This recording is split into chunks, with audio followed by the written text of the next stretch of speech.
প্রথম অধ্যায়ে অর্জুন ভগবান শ্রীকৃষ্ণকে তার মনোভাবের কথা বলেছিলেন। ধৃতরাষ্ট্র অন্ধ ছিলেন, কিন্তু তিনি যুদ্ধক্ষেত্রের পরিস্থিতি জানতে উৎসুক ছিলেন। তাই যুদ্ধক্ষেত্রে সংবাদ প্রাপ্ত করবার জন্য সঞ্জয়কে নিযুক্ত করেছিলেন। তিনি তার গুরু মহর্ষি ব্যাসদেব।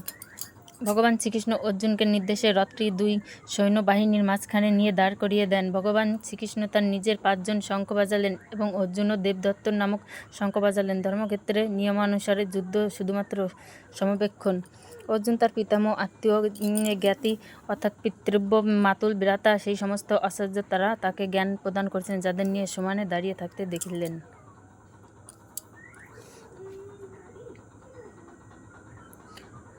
অর্জুন দেখলেন যারা তার সামনে দাঁড়িয়ে আছে তারা কেউ পুত্র, কেউ ভাগ্নির পুত্র, আবার কেউ ভ্রাতুপুত্র, কেউ শ্বশুর, কেউ জামাতা, আবার কেউ তার নিকট মিত্র। অর্জুন নিজের সামনে যুদ্ধের জন্য প্রস্তুত উভয়ের পক্ষে সৈন্যদের।